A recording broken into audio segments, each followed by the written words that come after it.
Yeah.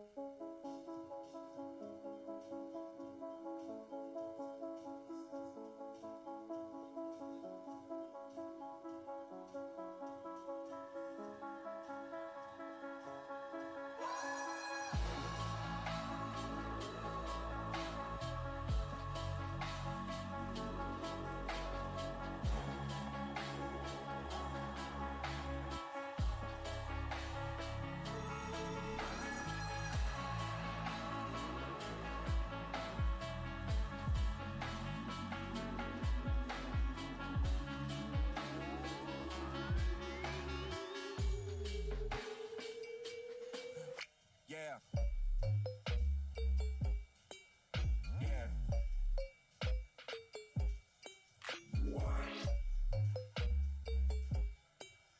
Yeah.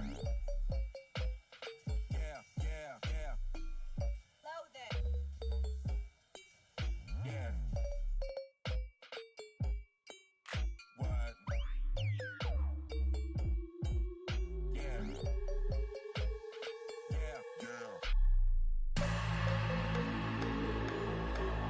Yeah.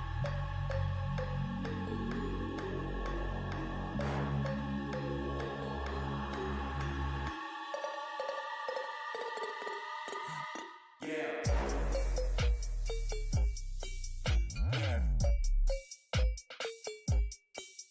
What? Yeah. Yeah, yeah, yeah. Yeah. What? Yeah. Yeah. Yeah.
What about me?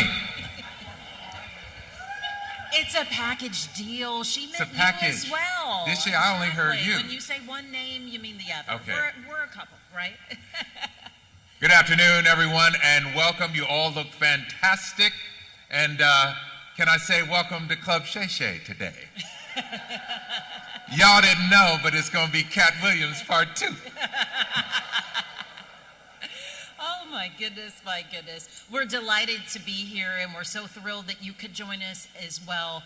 We recognize that yesterday was just tumultuous for our city, for our neighbors and our friends.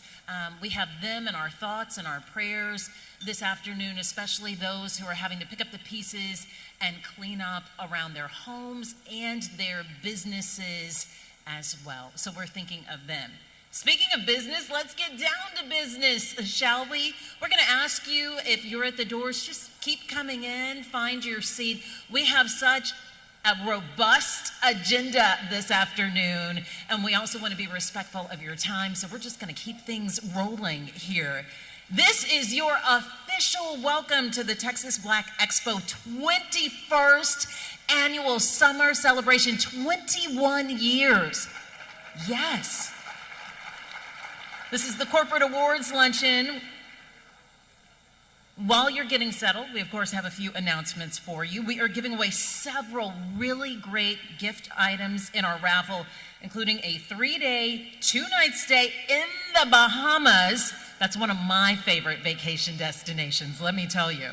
5 pairs of airline tickets, courtesy of Southwest Airlines. Thank you, Southwest. We also have 10 autographed Shannon Sharpe jerseys. Now, you know he played for 2 different teams. We have both Baltimore and Denver autographed jerseys, Shannon Sharpe.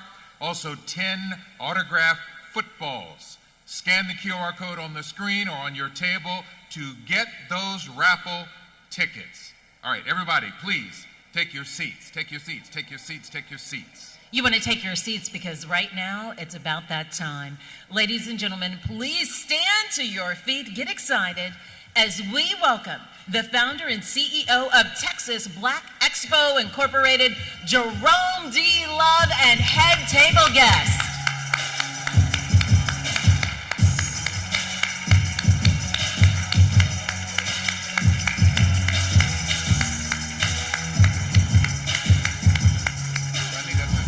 From a small Louisiana farm town to founder of one of America's largest business expos, Jerome D. Love is a prominent entrepreneur and visionary leader who works to uplift the African American community through the Texas Black Expo. I can honestly say that even though I was the co-founder, this organization is here and thriving because of the visionary leadership of Jerome Love, who has been tenacious and innovative, always coming up with new programs and ideas and driving them forward.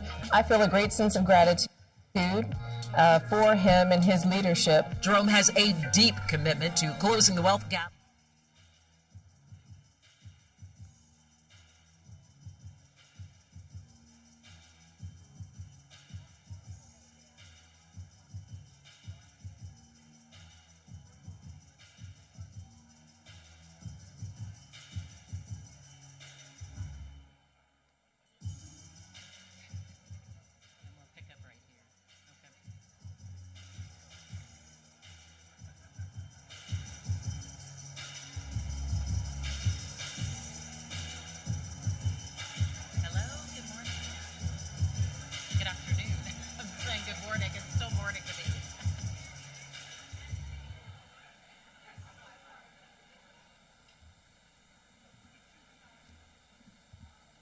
Everybody get situated, please. Grab your seats. We're going to keep the program rolling. It's going to be a phenomenal afternoon. Welcome once again from KHOU 11 News. I'm Len Cannon, along with my partner, my television wife, Mia Gradney. Very special event, special occasion, an opportunity to celebrate a culture and champion a cause. That is the Texas Black Expo's mission to create wealth within underserved communities through small business development, financial literacy, education, and developmental programs for our youth. Last year, we announced what's called the BOOM Initiative, which stands for Building Our Own Marketplace. It's a 10-year impact initiative projected to create more than 10,000 new businesses and 15,000 new jobs. Amazing, the possibilities. One of the key focus areas of the BOOM Initiative is their Finance Entrepreneurship and Wealth Development Program, otherwise known as FEW.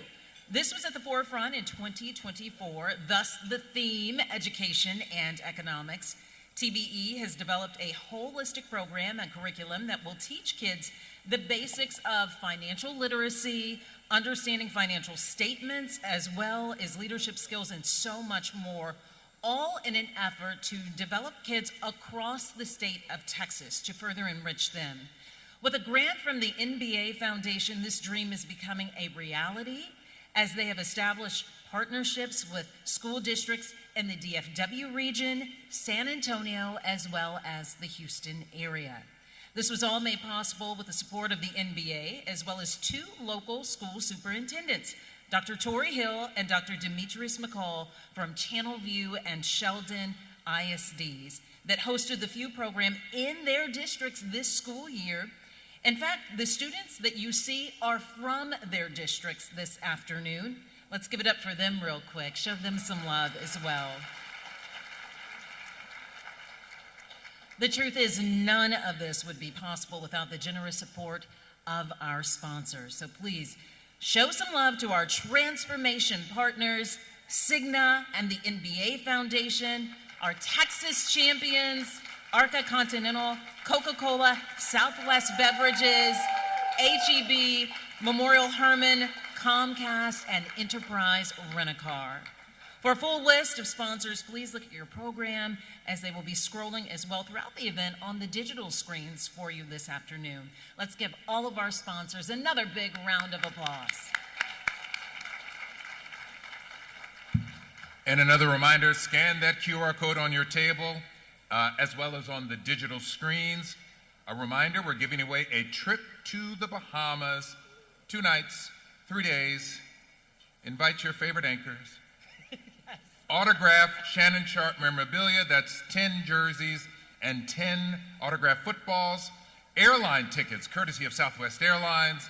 But more importantly, of course, your contribution will help sponsor a youth in furthering their development. Again, scan the QR code, get your tickets, and after Shannon's presentation, we will announce the winners and distribute the items then. Now please stand to your feet for the Pledge of Allegiance, which will be followed by our invocation from Senior Pastor of the Rock World Outreach International, Dr. Dana Carson. I pledge allegiance to the flag of the United States of America and to the republic for which it stands, one nation, under God, indivisible, with liberty and justice for all. Well, let's bow our heads to bless the food. Such an honor to be here. I've been with the Black Expo since it begun, and it's such a pleasure to see the growth. And so I want to give God thanks for the longevity and perpetuity of the Texas Black Expo as we bless the food. Father, we thank you for this food that we're about to receive. Bless it, it may nourish our bodies, and we sanctify it and we call it clean in Jesus' name. Amen. Amen. Amen. Thank you, Dr. Carson, for your vision. And in case you didn't know, I want you to hear these numbers. Dr. Carson has founded churches on 3 continents, written over 240 books. That's not a typo, 240 books. Give it up again, Dr. Dana Carson. Now, if you would, please welcome State Representative Ron Reynolds.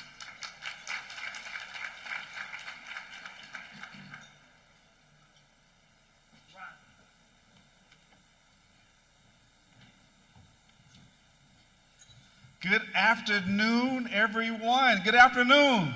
Good afternoon. This microphone could not be working. Let's try this one more time. Good afternoon. Good afternoon. That's much better. I'm excited to be here on this auspicious occasion. The inclement weather did not stop any of us. Thank God for us being able to have this 21st annual corporate awards luncheon for the Texas Black Expo. Give yourselves a big round of applause for being here at the right time, at the right place.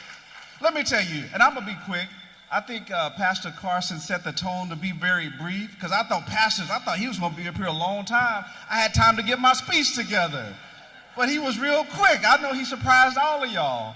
But let me tell you, I couldn't be more proud of our visionary leader, Jerome Love, the CEO and founder of the Texas Black Expo. Let me tell y'all why. Let me tell y'all something, a little fun fact. A little fun fact for those in the back that probably don't know. I remember when this was, y'all ever heard Biggie? I remember it was all just a dream. I used to, right? I remember when Jerome Love had this vision of the Houston Black Expo. He came to me. I was a young lawyer, president of the NAACP, thought I had it going on. And I was like, who is this guy? I don't know you. Well, I'm your frat brother. Okay, all right, frat, come on in. He told me about his vision, and I had been to the Indiana Expo, which is the biggest in the country, y'all. And he had this notion, this bold notion to bring it to Texas, right? I'm like, man, no one's done this before. How do you think you're gonna do this, young dude? Nobody knows you. Who is Jerome Love? Let me tell y'all, he was bold, he was visionary, he was determined, and here we are today celebrating our 21st annual. Last year, y'all were here, we had Magic Johnson. This year, we got Shannon Sharpe. This is a bad boy. This man took the Houston Black Expo from a small mom and pop operation to the largest Black Expo in this state. Do y'all know why that's such a big deal? There are more African Americans in Texas than any other state. This is a big deal. And think about the theme. Education, that is such a big part of our being, and economics. Those are two of the most important fundamentals for any society. And I'm gonna go off script really quick to tell you why this is so important today. Because we see so many people in this country trying to take us back, trying to erase the diversity, equity, and inclusion. So Jerome, thank you for hosting this. Thank you for hosting these workshops, these opportunities to network, to do business, to promote procurement, to give small businesses opportunities to meet other people. So I want to thank everyone for being here. I want to thank all of our board members. I'm a proud board member.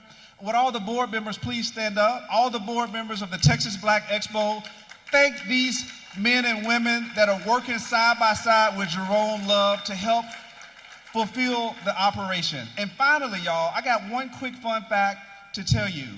You know why Jerome Love is a bad boy? How many of y'all heard of Michelle Obama?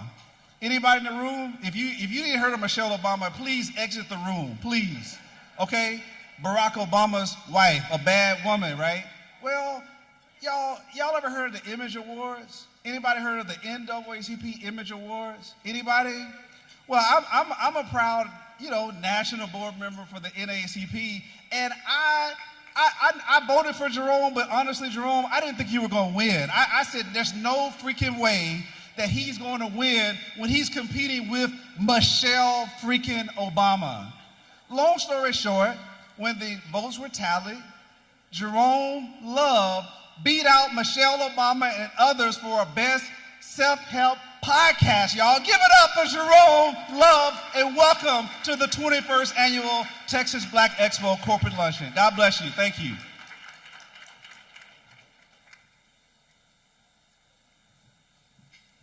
Good afternoon, everyone.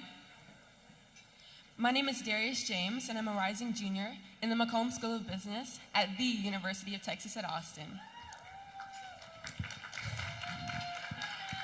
I'm a finance major, and in 2021, I had the phenomenal opportunity of attending the Texas Black Expo Aspire Camp. Now, as a business student, a lot of what we're studying is calculating return on investment, revenue, profits, how to build an income statement, things like that. And a lot of that is mirrored in exactly what I learned in camp. Although, outside of the technical aspects of business, at camp I remember that Mr. Love taught us every single day to embrace our individual identities and to believe in ourselves. In my opinion, the most memorable aspect of camp was visiting the many successful Black-owned businesses throughout the Houston area. I mean, we visited dentist offices, we visited podcast studios. It was a lot, and we visited many different places. But from that wide array and variety, I learned that I can be anything that I want to be, and it was an important moment for Black youth in the Houston area. Lastly, the most important aspect of camp was that every single day before we started, we recited something called the Entrepreneur's Creed.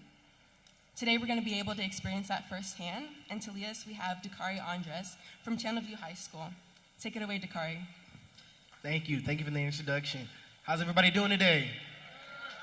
I'm glad to be up here and for Mr. Love to let me recite this creed. So I'm gonna have to get y'all to stand up and grab a partner so you guys can participate. That's it, can't be shy.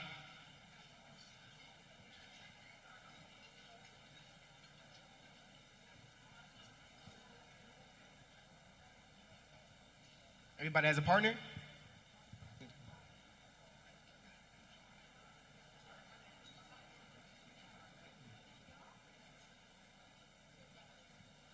All right, I'm gonna have y'all repeat after me, okay?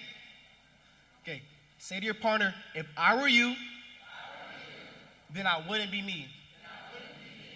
If I stopped being me, I would lose my identity. So I choose to be the best me I can be. Now, just because I am me, doesn't mean there's something wrong with you. So you keep being you, but please, oh please, say with your heart, please, oh please, let me be me. Thank you, everybody.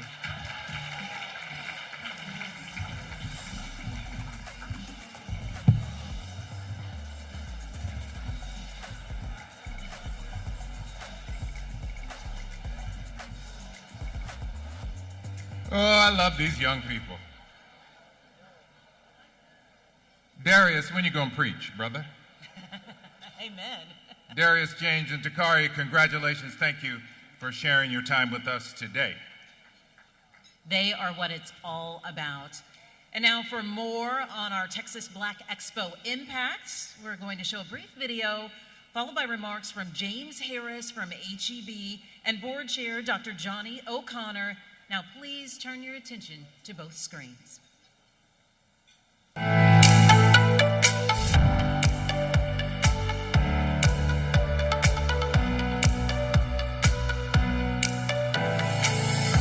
Economic prosperity creates awesome communities. It is this belief that drives Texas Black Expo and its community outreach. Every summer in Texas, dreams are turned into plans and plans turn into reality at the Texas Black Expo's Aspire Youth Entrepreneurship Summer Camp. Here, young minds dive deep into the world of business, learning to identify opportunities, craft business plans, and launch their own ventures. I created the Aspire Youth Camp because I had a very tumultuous start in my real estate journey. I started my first business when I was 19. By the time I was 25, 26, I was over $100,000 in the hole. Most of the things that caused a lot of the duress was a result of my doing. So I often wondered, what if someone would have just taught me some of the basics? Through hands-on training, engaging team activities, and inspirational talks from successful entrepreneurs of color, these young innovators are not just dreaming about the future, they are building it. The camp culminates in a business plan competition where students pitch their ideas before a panel of business experts, practicing confidence, public speaking, and strategic thinking. Recognizing a gap in the program for students that desired more than a 2-week crash course, founder Jerome D. Love sought to expand to a full curriculum in schools throughout Texas as part of TBE's Boom initiative. This dream was made a reality through a partnership with the NBA Foundation. Thus, the Texas Black Expo is proud to introduce the next step in our commitment to nurturing future leaders, the finance, entrepreneurship, and wealth of few schools and curriculum. We partner with HCC. This year we're partnering with TSU, where we're going to host the kids. Partnering with local school districts, the few schools will integrate key financial, entrepreneurial, and wealth-building lessons directly into the school curriculum. These academies are designed to funnel students into careers that not only build their future, but also enhance their communities. From scholarships and grants to pre-facilitated paid internships with our corporate partners, few schools provide the tools our youth need to thrive in finance and entrepreneurship, ensuring they are well equipped to make informed decisions by understanding money, fostering economic growth. It is the dream of Texas Black Expo to one day open a few school to provide a more extensive foundation in critical areas of development that are often neglected. You have nursing schools, you have aviation schools, you have engineering schools, you have STEM schools, but no schools that are specifically targeted towards teaching kids finance, entrepreneurship, and wealth development. Join us in supporting the FEW program. Your involvement can transform lives, empower communities, and build a sustainable future for all. This is more than an investment in education. It is an investment in our future. Thank you for your support.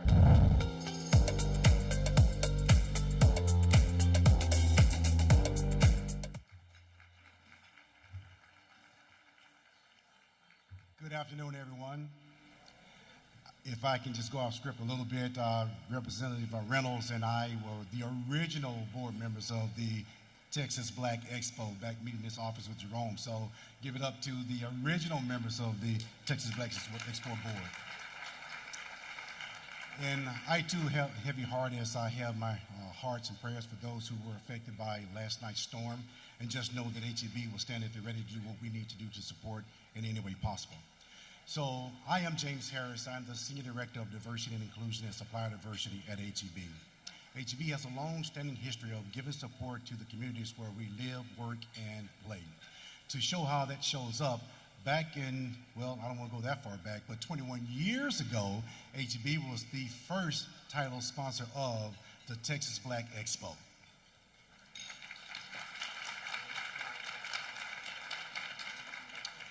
So to double down on that effort, 4 years ago, HEB launched our campaign called Be the Change. And that spins on the axis of the Be a Better Retailer. If you visited our stores throughout this month, you'll see signs for Asian, American, Pacific Islanders and Heritage Month products. To be a better employer gets down to who we hire, who we develop, and who we promote. And to be a better community partner. And that pillar is operationalized today by being a sponsor of the Texas Black Expo. We have an affinity for education and youth and outstanding educators.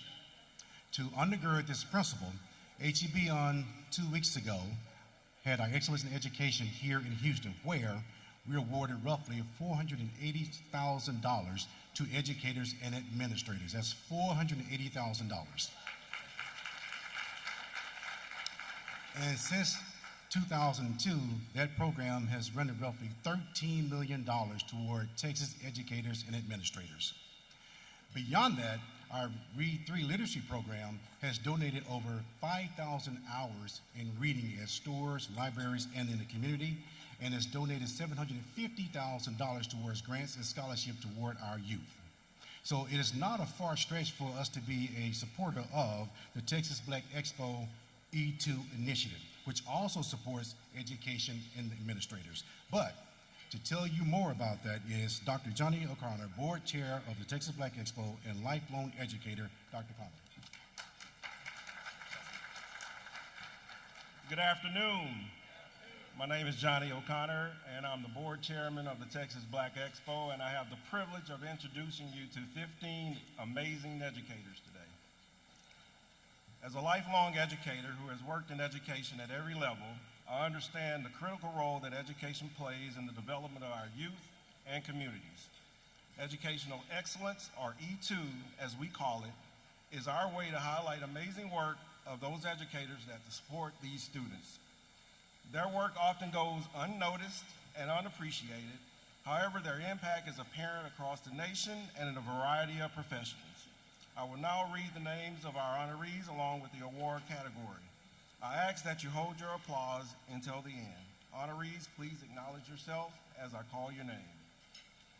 Dr. Tori Hill, Channelview ISD, Outstanding Superintendent.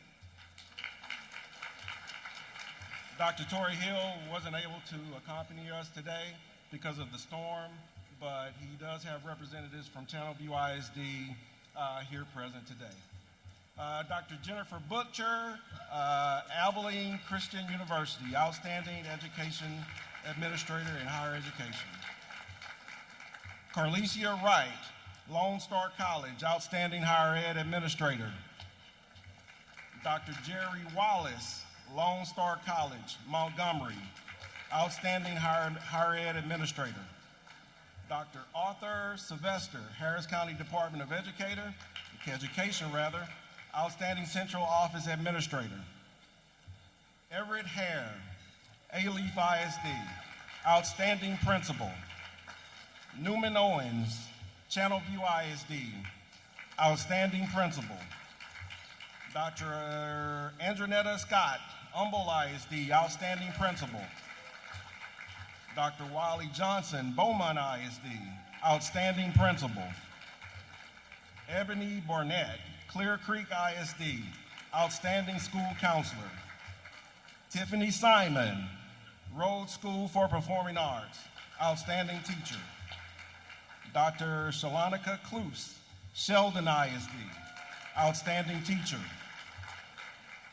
Portia A. Carr, Beaumont ISD, Outstanding Teacher. And Evelyn Geronimo, Houston ISD, Outstanding Teacher. Let's give it up for these amazing administrators, teachers, and school counselors. The work they do, we appreciate it here at TBE and wish you well in your career. And I'll ask everyone, if you have a moment, celebrate with us at the E2 reception that follows immediately after this luncheon. Thank you.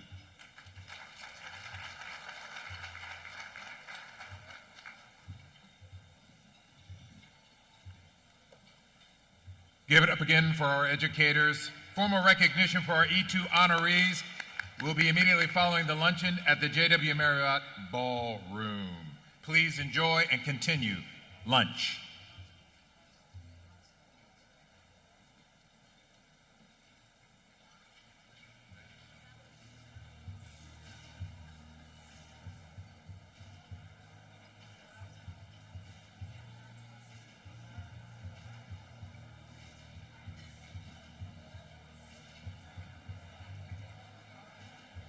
All right, excuse me.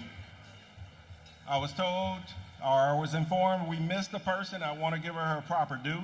It is Rosalind Burns, Aldine ISD, Outstanding Principal. Didn't want to slight her.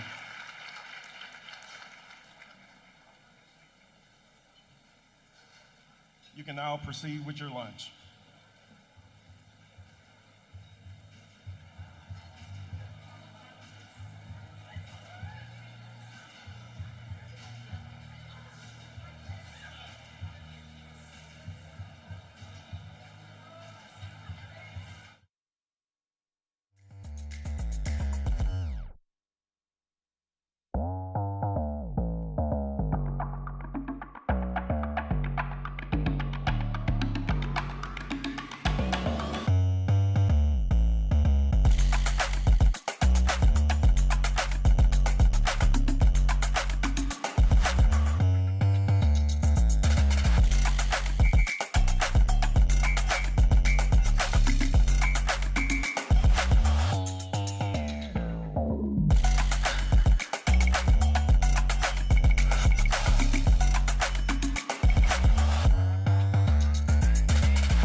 Yeah. Yeah.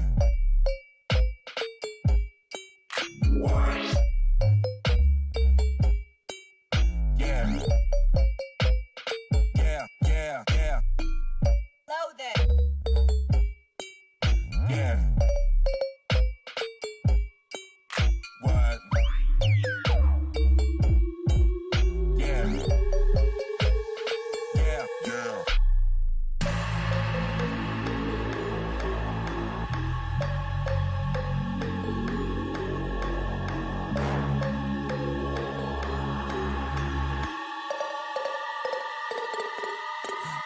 Yeah. Yeah. What? Yeah. Yeah, yeah, yeah. Yeah. What? Yeah. Yeah, yeah.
attention, please, while you enjoy your lunch and continue to mingle and socialize. We're going to get the program up and running again.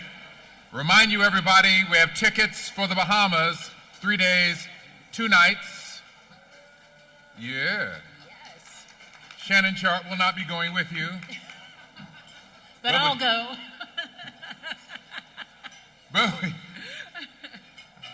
we do have Shannon Sharpe memorabilia. That's 10 jerseys signed and 10 signed footballs, as well as Southwest Airlines tickets.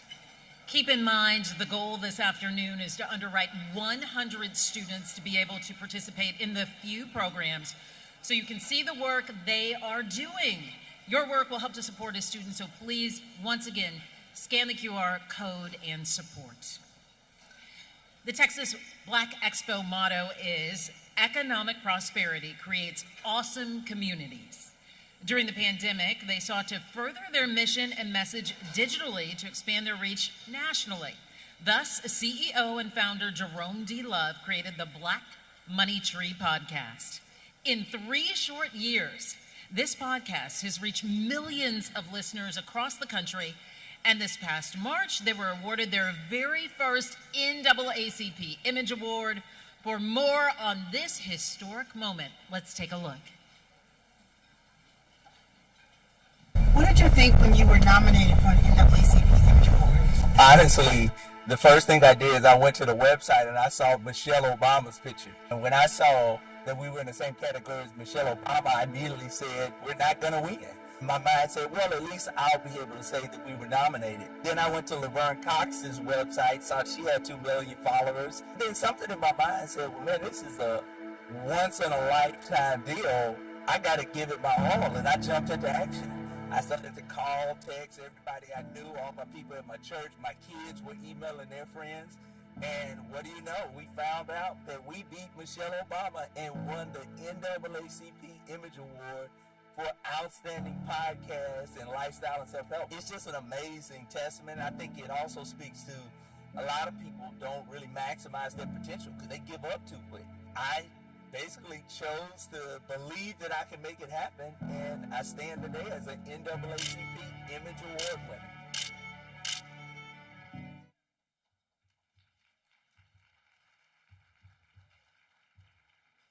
Good afternoon.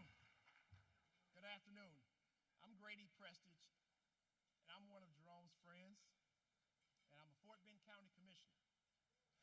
While I was eating my salad, someone tapped me on the shoulder and said, what I thought was, we'd like you to come up and speak after Sheila Jackson Lee.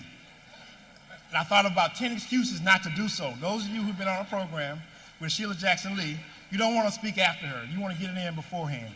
And I realized you said you wanted me to speak for Sheila Jackson Lee. I said, oh, okay, all right. Easier task. Well, I've been a Fort Bend County Commissioner for 34 years. And Jerome and his wife and family lived in Fort Bend County for a long time. I think he might have moved just on the other side of the county line. I'll forgive you for that. But I haven't met a more impressive person than Jerome Love. Being a Louisiana boy like me, I knew he had the heart and the potential to do great things. And much of Jerome's background you can see in the bio in the program. But I don't want to go off script like everybody else did and make one thing, I want to point out one particular project that he worked on that really showed me how special a person he was.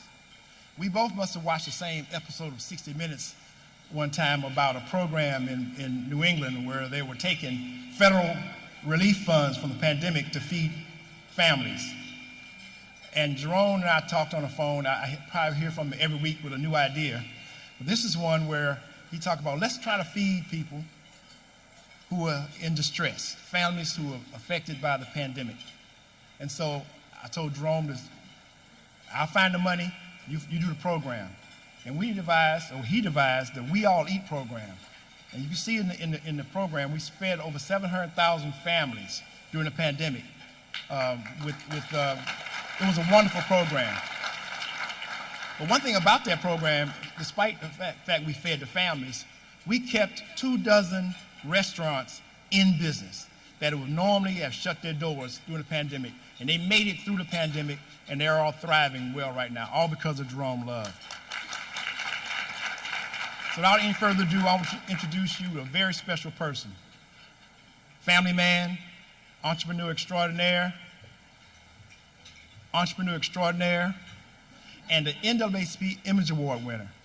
Let's welcome our founder and CEO of the Texas Black Expo, Mr. Jerome Love.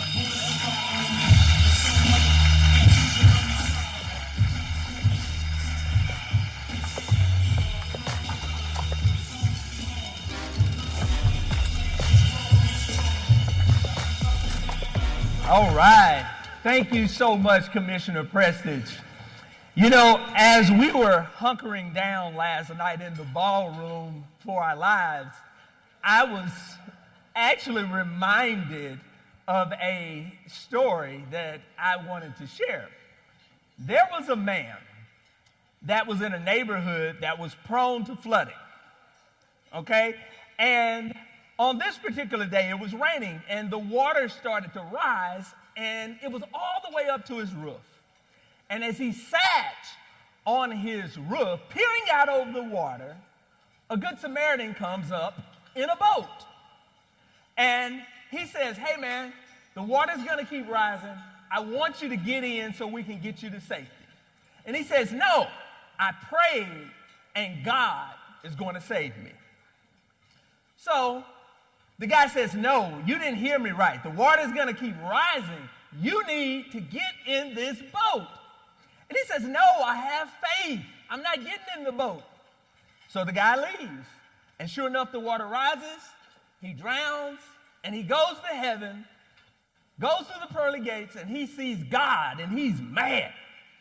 And he gets an attitude, and he's mad at God. He says, God, I thought you were going to save me.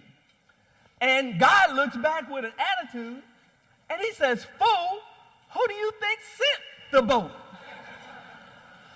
I know it's a dad joke, but I think you guys get my point. You see, the boat represents opportunity and blessings that has the power to change your life.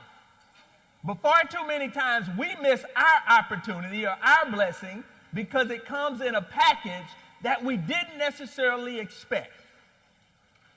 For 21 years, I'm proud to announce that Texas Black Expo has been providing opportunities for those that need them all throughout the state of Texas. Give it up for 21 years of service. You see, Texas Black Expo is a boat, and you never know whose life you're going to impact. Here are two perfect examples of how sending a boat can help to shape someone's destiny. The first one from the corporate world, and it's for the ladies. We got any business women in the house? Say, oh yeah? Oh yeah. Ursula Burns grew up in a low-income neighborhood, but she had a strong mentor group, and they groomed her for success. She earned an internship with Xerox, and watch this. She worked a little black girl magic, and she went from interning at Xerox to CEO of Xerox. And in the process, she became the first African-American CEO of a Fortune 500 company. Now, let's bring it back on home to our own backyard. Marcus Davis has built his restaurant to be a nationally recognized brand, The Breakfast Club. Now, once again, it's because of mentors, folks that have helped him to shape and nurture his vision. All of us has a place that we can be proud of and that we can call our own. Give it up for The Breakfast Club if you like them fish and grits.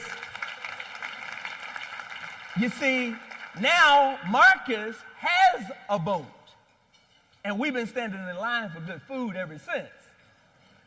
Now, part of me says he shouldn't have just sent a boat. He could have put a few more chairs or something in. Is Marcus here? Okay, there go Marcus. So, but the fact of the matter is this. Both Marcus and Ursula would tell you this. They're not successful because they're special. They're successful because someone chose to believe in them and make them believe that they were somebody. These stories aren't simply to inspire us, but to remind us of the power of one person when they choose to show up for someone that they believe in and help them find their calling. In the brilliant words of Alice Walker, the most common way that people lose power is to believe that they have none. Here's what we know to be true. When Black America wins, all Americans win.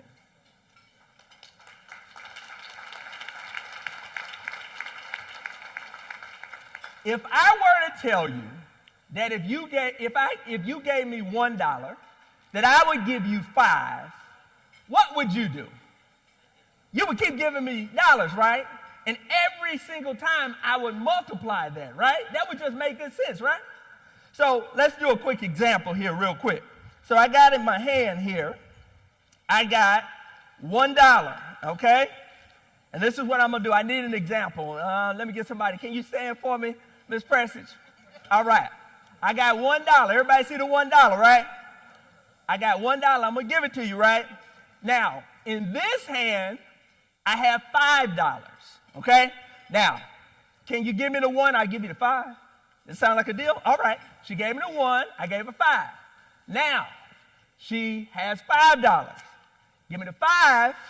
I'm going to give her a 20. What's your choice? All right. That makes sense, right? Okay. Now she has a 20. This hand, I have $100. All right. All right. She's smart. Okay. Now, there's $100. Okay. She has 100, right? Can I trust you, First Lady Preston? You think you can trust me? Okay. So you got that 100, right? Right here, I have $500 that I'm going to give you. But, okay, here's the catch. Here's the catch. You got to listen. But here's the catch. You got to give 4 of the $100 bills to 4 other people at your table. What's your choice? What's your choice? What you gonna do? There you go. All right, now I want you to pass 4 of those $100 bills to someone at your table. Now, you see, when she's blessed, she's in a position where she can be a blessing, right? That's how you build community. Now, I'm going to let y'all keep that, but make sure y'all get your raffle tickets. Now, this demonstration is to illustrate a very powerful point that we all need to know. You see, when money is invested in closing the educational gap in minority communities, it multiplies faster than any other population, and I have proof.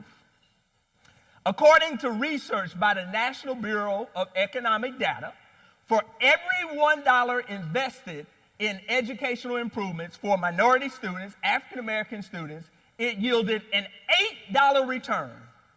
That's double any other community. So using that example, that $100 would have yielded an $800 return. You see, all the data, all the facts, they say the same thing. I don't know why they're trying to hide the truth from us, but it's right here in this room. Everybody say boom. B-O-O-M. Building our own marketplace. It's not just our last resort, it's our best resort. There you go. Supporting minority youth and minority-owned businesses is the key to unlocking the next level of success for our great state and our great city. It's right here in this room. All of those young folk that greeted you as you walked through the door, right? And many, many, many more that's outside of these doors. They are the most profitable investment that you can make. If, everybody say if we just send the boat. And if we don't, I don't have to quote any of the statistics to you. What do you see when you turn on the news every night? or when you look online, how does it make you feel when you see another person of color just throw away their future? You see, it's that simple. When you don't actively choose your future, the choices that you make will choose for you. It's that simple. But personally and quite transparently, I know what choice I'm going to make. I believe that I'm blessed to be a blessing. Who else can say that? I know that I wouldn't be where I'm at today without someone helping me along my way. Anybody else can say that? Hold on, is that it? I need to see more hands than that. Now, let me repeat that. Who here knows they wouldn't be who they are today without someone else's help? Raise your hand. All right, that's better. You see, someone showed up for you in your day, just like someone showed up for me in my day. But here's the good news. Today, all of us, we have an opportunity to be that someone for all of these bright and brilliant minds in this room and many more outside of that. Today, we're not sending a boat. We are the boat. This year, Texas Black Expo had a huge focus on our youth and young adults program, as you heard. Through a partnership with the NBA Foundation, we were able to expand our FEW program. FEW is an acronym that stands for Finance, Entrepreneurship, and Wealth Development. It's a curriculum that teaches students about entrepreneurship, balance sheets, budgets, leadership, and we are literally changing lives. We're seeing some amazing results. One of our students was elected to the Student Senate at Howard. She has an internship with BlackRock and a $5,000 scholarship. Now, as amazing as that may sound, it's not atypical. You guys met Darius James, University of Texas, business major. She didn't tell you she's interning with Boston Consulting Group. We also had one of our students who met with the then CEO of T-Mobile, John Laguerre. He offered her a full scholarship to any college she wanted to go to in the United States. Now, as a parent, how many of you would be thrilled if your child just told you they sat down with the CEO of T-Mobile and has a full scholarship anywhere they want to go in the United States? How many of you would be thrilled? Well, the only way that breakthroughs like this are able to happen is because of events like this. We offer raffle tickets as a means to support our FEW students. Our goal is 100 this year, as well as our other initiatives, which are creating jobs and changing lives across the state. Now, the tickets are just $100. And in a few minutes, one of you is going to win a trip to the Bahamas. If you can use that trip, say yes. Yes. Two of you will win a pair of airline tickets anywhere Southwest Airlines flies. If you want those tickets, say yes. And we have 20 of you that will get some autographed paraphernalia from Shannon Sharpe. If you like paraphernalia and you want an autographed jersey, say yes. But here's the good news once again. All of you that choose to get a ticket, you will be a part of history of changing the lives of hundreds, if not thousands, of young people from across the state. You see, at my church, we say you can't beat God-given. And that's true. Now, I can't guarantee how God is going to show up in your life, but I can tell you this. There's no way that you can bless that many people without God giving it back, pressed down, everybody say it with me, shake it together, and run it over. So let's do this together. Everybody pull out your phone. On your table, there should be a little raffle card, and it's on your screens as well. I want you to scan that QR code. Now, as you're making your decision, I don't want you to just say, I'm going to get 2 or 3 tickets. I want you to internalize it. Understand what you're doing.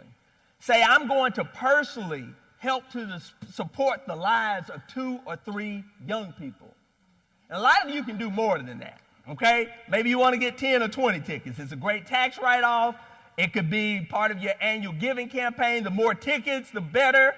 The more lives you're able to change, and the more prizes you are able to win, all right? But for the person that wins the trip to the Bahamas, of course, don't forget about your boy. Take me with you, please. All right. So, thank you so much. Now, I'm going to go ahead and give you a quick minute to scan your card there, and then we're about to do the awards, our honorees for the night. So, now, I'd like to, hold on. Okay. I need a clock. All right. So, while we get ready, we're about to do our first honoree. I'd like to thank a few people in the room. Thank you so much to my pastor once again, Dr. Dana Carson. Let's give it up for Dr. Carson. We have Mr. Sean Taylor in the room, one of my good friends, a business mentor, and we already heard from Mr. James Harris, HEB. We couldn't do what we do without you guys. So now to bring our first honoree, we have Dr. Toy Harris from Memorial Hermann. Let's welcome Toy Harris.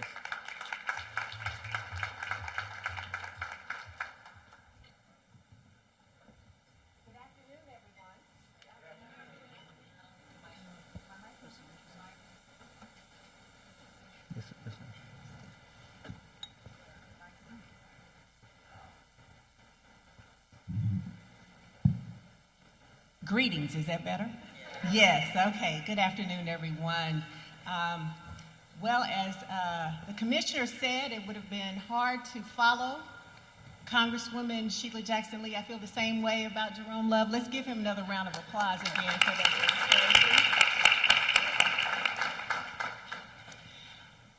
We definitely want to salute the Black Expo for being that boat, for closing those gaps for 21 years. And Memorial Hermann, for over 115 years, we also have health equity at our core of our mission and our vision. And it is my honor to introduce the honoree for the Larry V. Green Leadership Award, Edwin Boso. He is the CEO of Atrium Hospitality Group. Will you please draw your attention to the screens?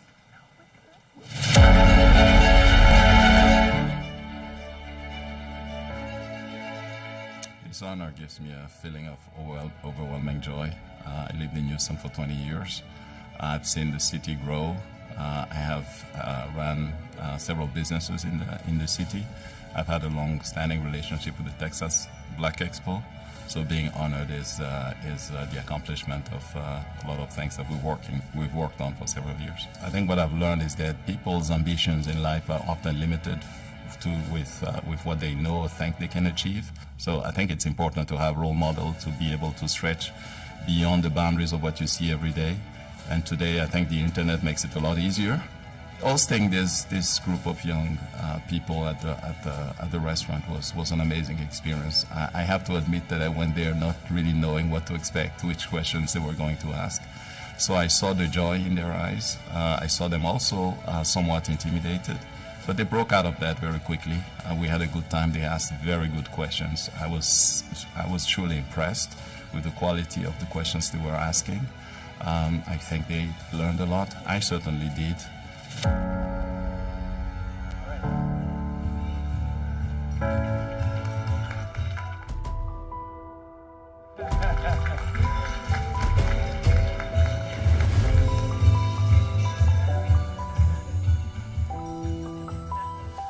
Thank you, Jerome. Where I come from, the day is whatever the night decides. In other words, a man can only do during the day what his wife decides at night. I want to take this opportunity to truly thank my wife, Edith. It says founder and CEO for Edwin, but it's actually Edwin and Edith. This would not have happened without her. Thank you, Jerome, and thank you. Thank you. Thank you.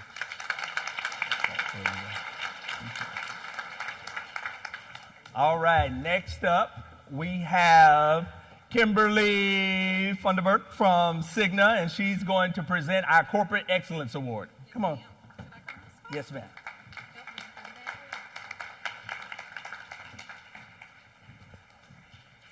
Good afternoon, everyone. I was expecting a bigger round of applause as a sponsor.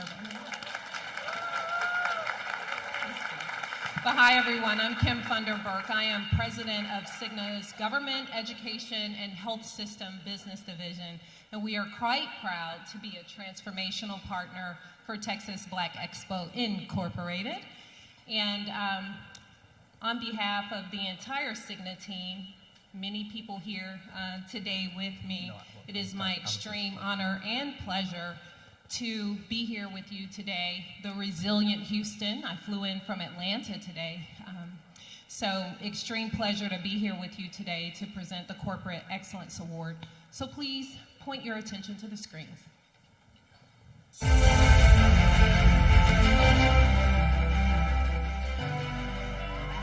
I'm originally from Chicago, and I started off as an entry-level manager and eventually became the Vice President of Public Affairs and Communications here in Houston. So it's been a great journey, and I think it's a wonderful company to work for that gives you that chance to grow within the company. Coca-Cola Southwest Beverage is extremely engaged in the local community. One of the things is that we have a commitment to give back to the community, and it's really part of our fiber of the company of who we are. Our three focus areas are really education, inclusion and diversity, and sustainability. You know, it's funny, I met Jerome and we just clicked from the first time. His passion about the organization, it just grabs you. And from that first time we met, I've been hooked and saying this is an organization we need to support. When youth come in there, I meet them for the first time. Obviously they notice my height, right? And they say, oh, you play basketball. And then when I tell them what I do, their eyes kind of light up. And I always tell them, I have the best job in the world, that I get to give back to the community. I get to spend other people's money, and they get a kick out of that.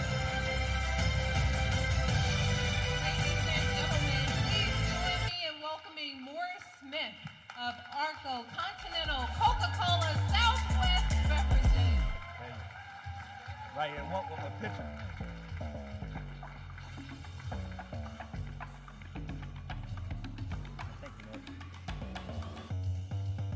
Now, our final honoree could not be here today, Dr. Margaret Ford Fisher, who is the Chancellor of Houston Community College. So we have some of her team here. Where's HCC?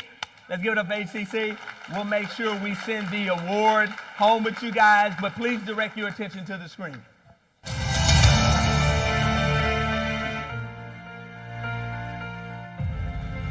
Dr. Margaret Ford Fisher, Chancellor of the Houston Community College, is this year's recipient of the esteemed Latane Bruce Legacy Award. She joined Houston Community College in 1985 and has served in various leadership roles. As the founding president of HCC Online College, Dr. Ford Fisher pioneered over 60 online degrees and 70 hybrid programs, significantly expanding educational accessibility to over 62,000 students. She's the author of more than 50 publications and 4 books, and she's earned many accolades, including a Lifetime Achievement Award from Congresswoman Sheila Jackson Lee. Dr. Ford Fisher's legacy is found in the lasting impact of her visionary leadership, empowering generations who will continue to reap the benefits of her dedication and foresight. Congratulations. All right, let's give it up for Dr. Margaret Ford Fisher. And without further delay, I would like to bring to the stage 3-time Super Bowl champion, Pro Football Hall of Famer, host of the Club Shay Shay podcast, none other than Mr. Shannon Sharpe.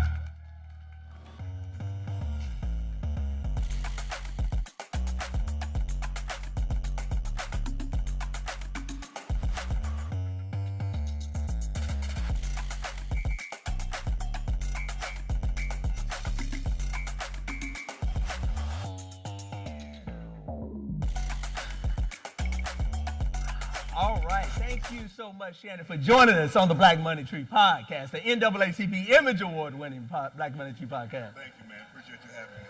So we're going to go ahead and get into it. Now, you and I have some eerie similarities. We grew up a lot alike. Okay.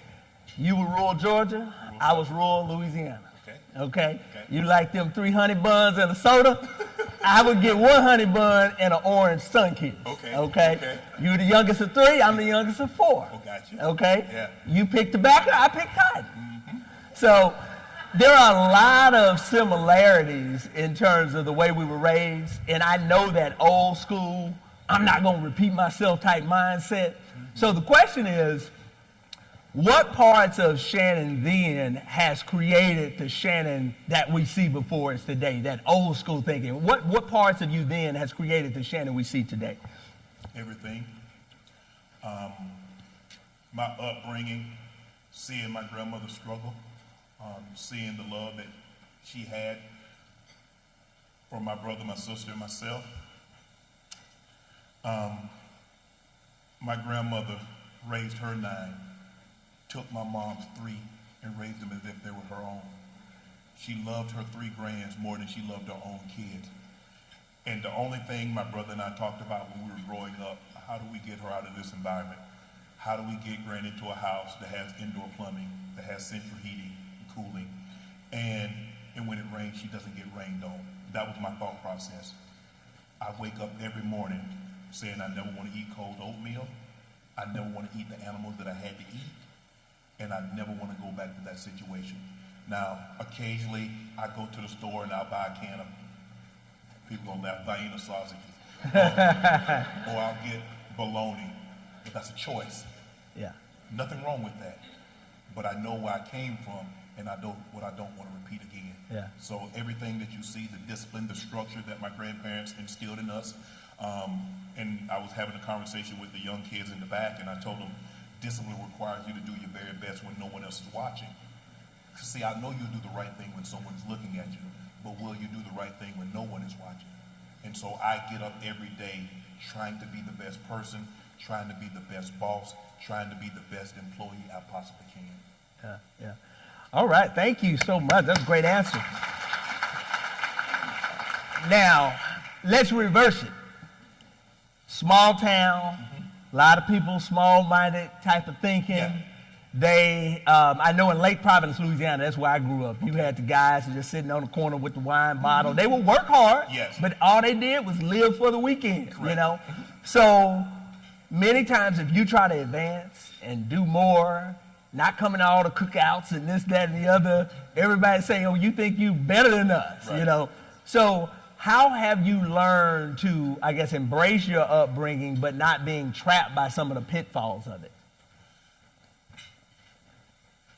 The biggest thing is that you can only grow to the dimensions of your environment. And sometimes you have to realize you have to leave that environment if you truly want to grow. I was very fortunate because people saw me, and although they realized they weren't going to leave, I was their escape. They were going to live vicariously through me and my brother being able to leave that small rural town, 3,500 people, 2 stoplights. And so they did a great job of protecting me. Even as I became successful, I was in the league and I would come back and I had friends and homeboys that were doing certain things. They shielded me. They were getting ready to go do certain things. Hey, we don't want any part, we don't want you around. Offer them a ride back to the city. They say, nah, because if something happens, you're going to be the headline. And we don't want to bring any shame to you. Really? And so they looked after me. Now, was everybody happy? No, but more people were happy than not. And a lot of times, what happens is someone can give you 1,000 compliments, but it's that one negative one that you focus on. I don't know why we're wired like that, but we just are. I can sign 10,000 autographs, but if I don't sign 10,001, I'm a jerk. Yeah. That's just the way we're wired. And so growing up in that town, I knew I wanted to leave. Although I was there for 18 years, physically, I was never there mentally. I saw myself a million different places. I saw myself in the situation that I'm currently in, and that's all I thought about. The only thing that I ever wanted, the only thing, my grandfather told my brother and I, he says, boys, me and my brother, he says, I don't care what you become in life. Just never have to look me and your granny in the eye and say, I'm sorry. From that moment on, that's the only thing that I thought about. How can I make my grandmother proud? Every morning I wake up, my grandmother's been gone almost 13 years. Every morning I wake up, I thank the Lord for allowing me to see another day. With the blood running warm in my veins, I have use for my limbs, I'm in my right mind. And the next thing, Granny, are you proud of your baby? Are you proud of what I did yesterday? And at the end of the day, I come home, and before I hit the bed, I say my prayer. I say, Granny, are you proud of me again? I repeat that, because the only thing that I want to be famous, that was okay. But if I could have supported my grandmother and my family without being famous, that would have been okay also. I just want to know, Granny, are you proud of your baby? Yeah. So where do you think that drive came from? You said even before your granddad made that statement, you saw yourself doing the same things you're doing. Yeah. But there's so many people in that same environment that didn't see themselves. Where do you think that came from?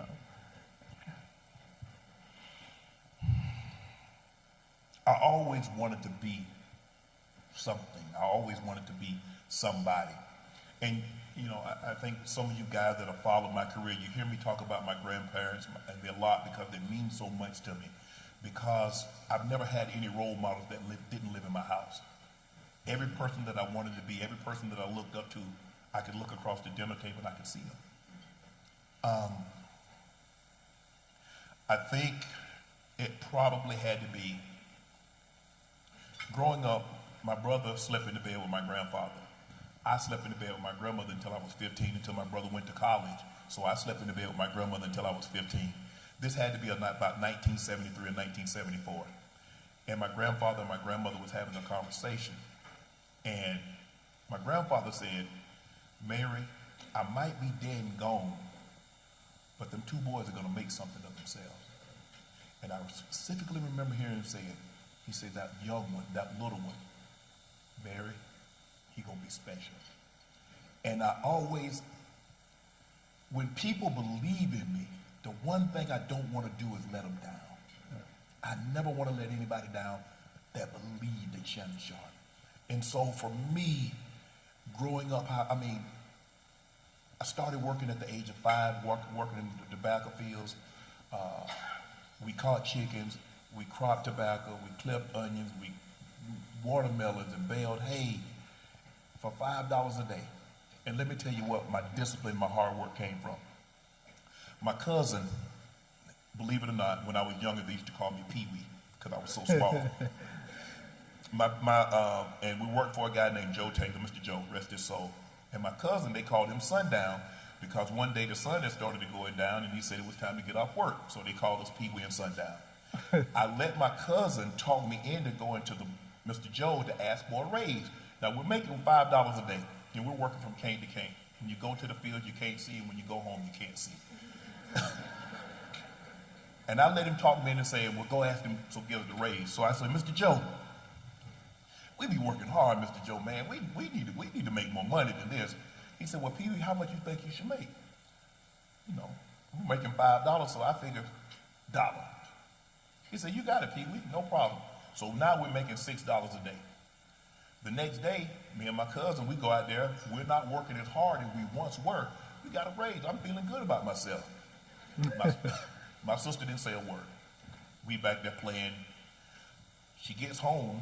She tells my granny, Granny, Mr. Joe gave them boys a raise, and all they did was play in the fields. All they did was play. My grandmother didn't say a word. Just nodding just like this here. The next morning, she was off. She get up, Mr. Joe, blow the horn, we go out. She said, Joe, I heard you gave them boys a raise. She said, yeah, Mary. He said, yeah, Mary, them boys been working hard. She said, take that $1 back. He said, Baby told me they didn't work. So he took the $1 back that I thought we had earned. And from that moment on, I never forgot. I said, nobody's ever going to take money because I didn't give them a full day's work. Yeah. So I show up every day and I give you a full day. Let's give it up there. So let's talk a little bit about business. When people think of Shannon Sharpe, they think Pro Football Hall of Famer, Super Bowl champion, that guy that was on the couch with Cat Williams now.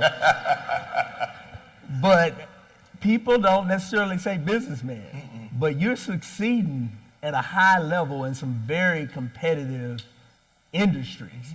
So let's lay it out there. Who is Shannon Sharpe, the businessman? The mistake that people made is that when they say Shannon Sharpe, the football player, that's what I did, that's not who I am. See, there's a difference between the two, and sometimes people get caught up in being that. What you see was a kid from rural South Georgia, grew up with humble beginnings, that wanted to make good for his grandparents. I take the same approach in business that I had when I played the game, is that I'm obsessed. I'm not everybody's cup of tea. Everybody doesn't like ice cream. Everybody doesn't like chicken. Everybody doesn't like shellfish. I understand that. I'm obsessed with success. That's my drug. Nothing else, not the pleasures that you would think, women and drugs and gambling or whatever, not possessions. It's success. That's my drug. And I'm addicted to it. And I need people around me that are obsessed as I am, because I go to bed and I tell people that work for me at Shay Shay Media, I say, this company got room for one lazy mofo. I'm in. I'm in. Yeah. And I'm not lazy. Yeah. I detest it. My kids will tell you.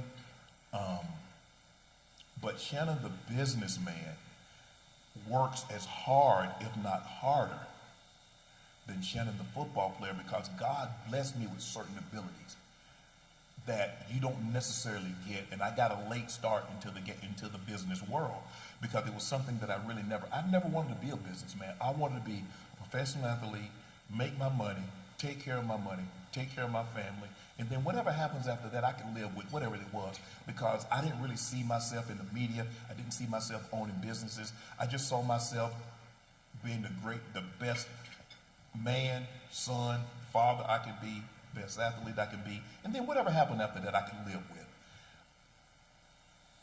I'm more obsessed with this. But a lot of it is out of my control. You see, I felt that if I worked harder, I could play better. Therefore, it would equate to us winning the game. Now, in this thing called business, it's about relationships. I don't care how hard you work. You can work 24 hours a day, 7 days a week, but if you don't have great relationships, it's not going to work. And that's what I found out, is that you have to have a relationship.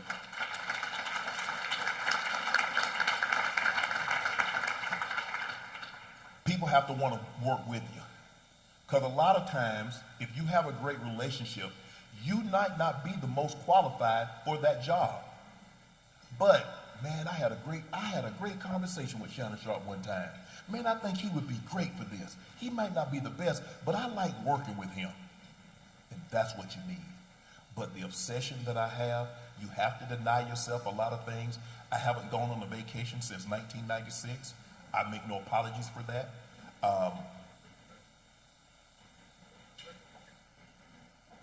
That's my camera guy right there. When you come on with Shay Shay Media, yeah, you take a vacation when I take a vacation. Yeah.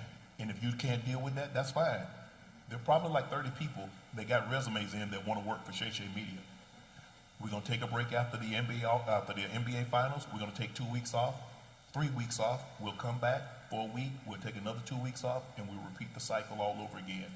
But everybody's on call. Shannon Sharpe's on call 24 hours a day. The EPs are on call 24 hours a day. That's the only way to do it. Yeah. Wow. So let's talk a little bit about Shay Shay Media and the podcast.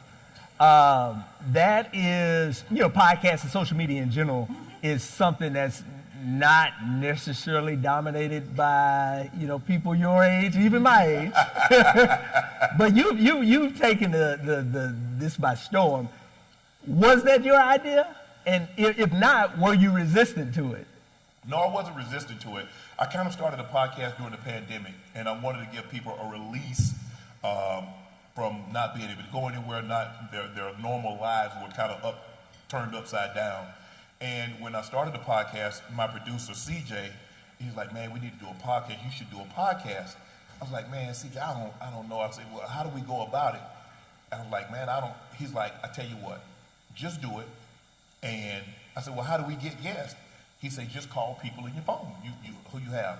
So I had like Ice Cube, Floyd Mayweather, Snoop Dogg, Master P. Obviously, my brother was my first client, Rick Ross. So that's what I did. Hey, bro, I need a favor. I'm starting a podcast. I wonder if you would be a guest. Because remember, everything was virtually at that point in time. It was like, she would love to. And that kind of gave me the credibility because I was starting a podcast and I had some heavy hitters on out the gate. So that kind of gave me some credibility. And so as we started growing, I thought to myself, I said, well, damn, if I just do athletes, what's going to set me apart? It's just going to be an athlete interviewing athletes. So I pivoted. I said, what if I do celebs? What if I do entertainers? What if I do rappers? What if I do influencers? And I started thinking, McDonald's didn't become McDonald's by just selling hamburgers. They sell chicken nuggets. They sell fish sandwiches. Yeah. They used to sell milkshakes, but that machine is broken all the time. So they don't do that anymore. So I started to see, I said, okay, if he has a following or she has a following, yeah, they come on my podcast, now that's a different set of eyes. Yeah. And I was like, that's it. That's it. So reach out and I get a Steve Harvey. I reach out and I get some of these big name, a Magic Johnson and some of these other guys. But I was telling the story the other night. Wednesday night we had a thing in New York for YouTube, the brandcast with the NFL. And I was on a panel with Commissioner Goodell, and I said what television did for sporting events, Cat Williams did for Club Shay Shay. Because you had to take me serious now. It's the most viewed interview in YouTube history. Yeah. It pushed me to the forefront. Now Club Shay Shay is the biggest podcast on YouTube of all, not just sports. If a podcast is on YouTube, Club Shay Shay is #1. Yeah. Cat did that. I'm forever grateful for what he did. And I talked to Cat when he had his special with Netflix. And he put his arm around me. He says, we did what we did. He said, but what I'm most proud about you is that you've been able to keep it going. Yeah. And, but yeah, you don't know, normally guys that in this space, the content creators, they're not almost 56. Yeah. But it's a passion of mine. I love being in control. I get to choose the guests. I mean, now that since we've had Cat, we have a lot of people that's reached out and want to come on the podcast. I bet. But you have to be judicious about who you invite. Everything is not, and you're going to have some good, some bad. We have some people on that, people like, well, this didn't go the way that they thought it would. But you have to be willing to accept all that comes along with it, good and the bad. So business, making money, getting clicks. Some people are saying Shay Shay, kind of the mess or whatever talk show. Where do you draw the line of like what you'll put on, what you want? Is there ever like an interview where you didn't air it, said that's too much, or do you feel any responsibility, or is it? Talk a little bit about that and that thought process of what you air and when. But here's the thing: when if two people have a conversation and this gentleman right here at this table, he said, man, let me tell you what happened. Such a, man, Jeffrey, he did this. That's gossip because I hadn't heard the other guy's side of the story. You and I having a conversation. You're not forcing me to say anything. How is it messy of me?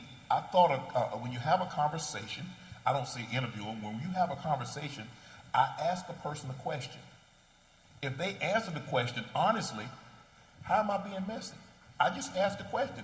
I don't force anybody. I didn't force Kat. I didn't force Monique. I didn't force Kale, Gary Owens, and none of these guys to say anything. I asked before, is there anything you don't want to talk about? Sometimes they say yes. Most of the time, I'm an open book. I ask a question. I think the thing is, if you look at me where I'm different than most, when I'm asking questions, I don't look at them with judgy eyes. I have no judgment. This is a safe space. You get to say what you want to say. Then I let you guys decide. You've heard somebody else's story. A lot of times they come on and you're hearing things for the very first time. And I try not to, what I try to do is that if I'm going to have somebody on, I don't listen to any other interviews that they may have had, because I don't want it to cloud my vision of said person. So I want to ask the question in the most honest and sincere form without being judgy as I possibly can. People say that. See, people say, oh, you being messy, but the people that say that, they go on other people's podcasts and be messy. They have their own podcast and they're messy. The problem that they have, it's not that. They never said I was messy until I got 69 million views of Cat Williams. I was never messy. Now, people was coming on there saying the exact same thing, and nobody said a word. It's the fact of the matter is, just because you was first at something, that doesn't mean you're the best at it. So now what has happened is that here's a guy that played in the NFL, and a lot of this has to do, I lost my job at Fox. I go from losing my job in June to being named the best sports personality on television, to Club Shay Shay moving to #1 on YouTube, to having the most viewed on YouTube, to having all this that's happening, so people try to shoot you down. Yeah. And I don't know, and it's not, it's us. And let's be candid, it's about us. Because as soon as I start having a little success that was more than what they were having, oh, he gay. Yeah. I was never, when I played in the NFL, nobody ever said anything about gay. Yeah. I've always been big. I've always been muscular. I wear fitted clothes. I work out. Why should I wear frumpy clothes to appease you? Yeah. I don't dress for you. I dress for me. Yeah. But that's what we do. Yeah. So. But you know what? It took me a while, because I tell people, I've kind of been someone. I was one of the best athletes in my area. So since I was about 17, people knew who Shannon Sharpe was. This is a different level of celebrity. And I remember having a conversation with Kat, and Kat said, they're gonna come. I said, Kat, bro, I mean, everybody, bro, I've been this. He said, no, Shannon. This is gonna change. I mean, a lot of you guys heard me say, this is gonna put you in a new realm. It's gonna put you in a new dimension. He said, Shannon, they're gonna come. I said, well, why? I didn't say anything. You said it. Why don't they come for you? Yeah. He said, because they know you can't respond like I can. He said, that was a buzz by. They don't want these direct hits. I said, oh. Yeah. So if he does the direct hits, I'm going to have to let him go somewhere else to deliver those. So talk about that. You kind of touched that. How difficult is that for you? You seem, when I watched you growing up, you prided yourself on saying what you feel, you know. Yeah. But now you're a businessman. You can't say what you feel. How difficult is that? It's difficult. What I'm learning is that you don't have to have an opinion on everything. And it's okay to like, man, what do you think about this? And what do you think about that? And to just let it go. Yeah. That's the hardest part for me. But I do understand that when you sign on and you're part of a corporation and you have advertisers, you have other responsibilities other than just self. Yeah. So that's the hardest thing, one of the things that I've had to learn. But I'm okay with that. I think the biggest thing for me is not having an opinion, because I've always had an opinion. That's kind of how I got the job and got the position that I'm in, is to be able to have an opinion. And but I'm learning it's okay not to have an opinion on everything. And what's been most surprising is that some of the people that you see that, oh, bro, you were good and I love, those are the ones that do the most talking. Yeah. I don't talk about people. I don't have time. What you do, it's like, well, who your competition? I'm in competition with me. That's my competition. I don't worry about how many views or how many clicks or how many someone else got, because all I can do is maximize what I can do. And if Shannon Sharpe gets the best out of what Shannon Sharpe can be, I'm good with that. That might not be better than Tim. That might not be better than John. But that was the best I could be. I got the best out of my God-given ability. And at the end of the day, I lay my head on the pillow at night and I said, well, Shannon, you did the best you could today. And that was it. 2 more questions for you, and then we're going to get you out of here. I listened to your Hall of Fame speech, and you said that you neglected your children. As an African American man with 4 kids myself, that really kind of, touched me a little bit. And a lot of times we struggle with being successful, but then also raising a family. So the question is, do you really feel like your kids felt like they were neglected? They weren't neglected in the sense of having things, but the thing for me, success, I was driven by success. I was obsessed with being great. And then you have to make a decision. And the greater the goal, the greater the sacrifice. Because you see what happens is that when people walk, when you list your goals on the left side, how many of you guys have ever listed goals, but on the right side listed what you're willing to sacrifice to get that? See, that's what I did. And I understood there were going to be times that I wasn't going to be able to make recitals. I wasn't going to be able to make practices. But I had to be able to live with that. And at the time, did my kids understand it? No, they absolutely not. Because when I had promised to take them to the amusement park, but after spending 5 hours of training, I was exhausted and I didn't do it. It wasn't until they got older and they became adults that they actually appreciated what their dad did. Because now, all of a sudden, you got a mortgage, and you got a car note, and you got all those things that you got to take care of. Yeah. Now you understand that a lot of times you have to make sacrifices. But I think the thing is for me is that if you look at guys, you look at LeBron James, Savannah is the rock. She holds it all together. She allows him to go be the best basketball player he can be, the best businessman he can be, and she says, I got the kids. That there are things that he can make, but a lot of times that he wasn't able to make the recitals and the practices and the PTA, the conferences and things like that. So when I said I neglected, I didn't physically neglect, but there are things that I missed out on that you have. And you've been a businessman, you're not making everything. And your wife, she understands. You're right there. She understands. But the thing is, I'm happy that their mothers, they never talk bad about me. And says, well, you knew he wasn't gonna come. It was this is the reason why you're able to go to this school. This is the reason why you're able to handle these things. And so I appreciate them in the role that they played and still making me seem like I was my kid's superhero. All right, good. That's awesome. You gotta have that supportive spouse. So I have one more question, then we have a couple students that wanted to ask you a question. Okay. So I normally ask people, go back 30, 40 years when you was a kid, what advice would you give? I'm gonna ask you a different question. Okay. Go back 1 year. NBA Finals is about to start. Word is out. Shannon's leaving. You had a tough decision to make. And it appears as it worked out pretty well, So how has that experience been versus how you thought it could be? I'd be lying if I told you I thought I would be where I am right now at this point in time. Did I think it was possible? Yes, but I thought it was going to take me a lot longer than what it actually took me. It's tough. See, people like, well, Shannon, why did you get so emotional? Because if you knew what I put into that job, you would understand it. You see, the greater the expectation, the greater the hurt when it doesn't work out.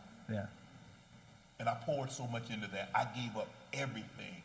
I lost relationships because I couldn't go out to dinner. I couldn't go to vacations. I couldn't go because I have to watch all the sporting events because I got to be able to talk about them on television and talk about them expertly. So it cost me a lot. But someone tweeted me a quote the other day that I said it, and I forgot I had said it. I said, the thing that you have to understand, you have to be willing to accept disappointment with the same as you accept prosperity. So although I was hurt, I knew the old saying, sunshine follows rain. And in my lowest, I always say this, God, I know you didn't bring me this far just to bring me this far. And my sister, who's probably my best friend, I got some good friends, but my sister is the one. She just said, Shannon, you walked in there as a man, you walk out as a man, you keep your head up. And she said, when you go home tonight, she said, I want you to fall on your knees and I want you to say this. She said, God said that if you stand with me, how she said it, I'm paraphrasing here. If you stand before me, no one can stand against it. I believe that. I believe I could be where I am today, but I just thought it was going to take me a couple of years. But to say that it didn't hurt to leave, because it did, because of what I put into that. Yeah. And that's why it hurts. See, the greater their expectation, the greater the hurt that comes along when it doesn't work out. That's why parents get upset when your kid doesn't fulfill what you have expected of them. Yeah. It hurts you more. It hurt me to lose because I had put so much into that job. And so now I look at it and say, now I'm no longer talent. You can't fire me from Shay Media because I own it. Yeah, yeah. You can't fire me from Nightcap. You can't fire me from Club Shay. I own it. And so that's the way I look at my business now. You're going to be my partner. You're no longer just going to cut me a check to do something. We're in partnership. Yeah, yeah, yeah. Good. All right, so we have, I know, one question from one of our youth. Come on up, whichever one. Give it up for our youth. What's up, bro? How you doing, man? Yes. Hi, my name is Caden, and one question I have for you is, one of my goals is to become a sports journalist. What advice can you give me to help achieve that goal? You play sports? Yes, sir. I think the big mistake that a lot of athletes make is they wait to when they get towards the end of their career and says, well, I want to do this. You have an idea because it's a lot better now than what it was even when I played. And so I think the thing is that you try to get as much experience as you possibly can. If you can, go down to your local news station and ask them to intern, to follow whoever the sports anchor down there, to follow them around, to see the prep that goes into it. I don't know if you want to be an analyst, but you're going to have to study. You're going to have to watch. You're going to have to make sacrifices. Nothing great. The greater the goal that you want, the greater the sacrifice it has to be to achieve it. And that's what people don't understand. A lot of people are like, well, I want to do this and I want to be everywhere. You can't be everything for everyone. And so the one thing I would tell you is that if that's what you sincerely and genuinely want to be, you dive all in. You give it everything you possibly can.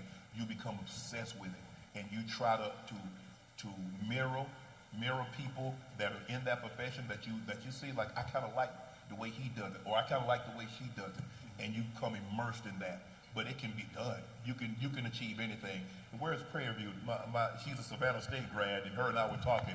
Our motto at Savannah State, you can get to be anywhere from here.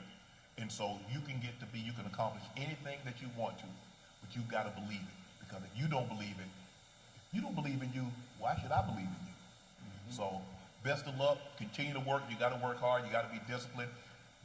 You can achieve your goal, young man. Thank you. And there you have it, guys. Ladies and gentlemen, Shannon Sharpe, Club Shay Shay. Thank you. Thank you so much. Thank you so much. Thank you so much. All right, thank you. Oh. Hold on. Let me give him a mic.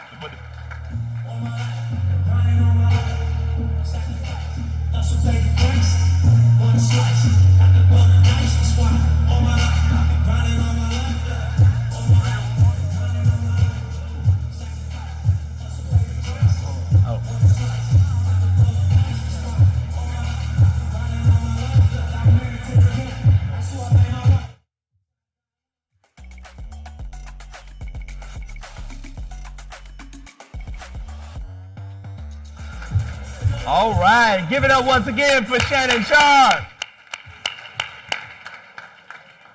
All right, now I believe it is the moment that we've been waiting for. We're about to give out our raffle prizes. So the way we're going to do this, once again, we have one trip to the Bahamas. We have 2 pair of airline tickets to anywhere Southwest Airlines flies. And we have 20 winners. 10 people are going to get an autographed football. 10 people are going to get a Shannon Sharpe jersey. So they're going to bring me the names. If I read your name, you're going to go see the people in the back, unless you win the trip to the Bahamas, then you're going to come up and see me and take a picture, all right? All right. I believe they're bringing the names. Come on.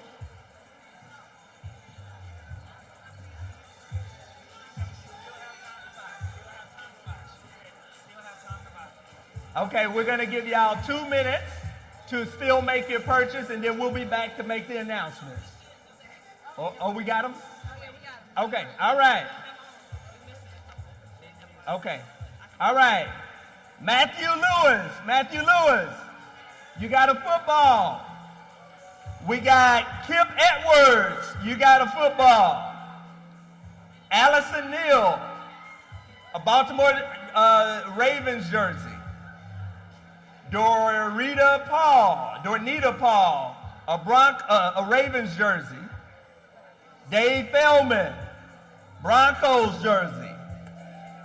Regina Sims, Broncos jersey.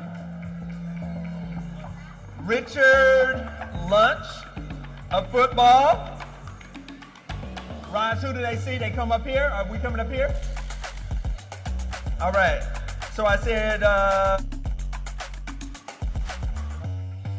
check. All right. John Preston, a football. All right. Now for the Southwest Airlines tickets.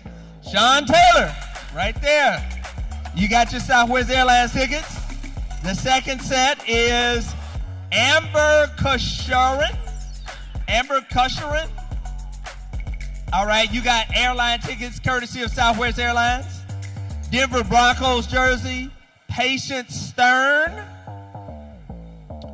Rosalind Burns get a Denver Broncos jersey. Baltimore Ravens jersey is Michael Green. Dr. Regina Sims is a Baltimore jersey. And now, for the grand prize winner, do we have the little certificate for, this is the certificate? All right. Who wants that trip to the Bahamas? All right. It don't sound like nobody really wants that trip. Who wants the trip to the Bahamas? So, the winner of the trip to the Bahamas is Crystal Harris. Crystal Harris. Where's Crystal? Crystal? She left? What are you saying?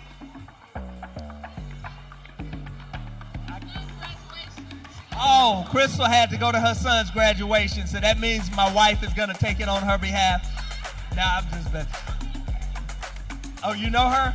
All right, everybody sees this. This is Laura Whitley, market president for TDECU, and we are giving Crystal's trip to the Bahamas. All right, everybody saw that.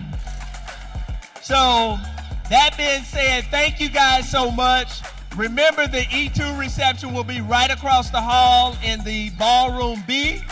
We have our franchise player event that's going to be as well in the Austin room. That's the same place where we took the photos with Shannon.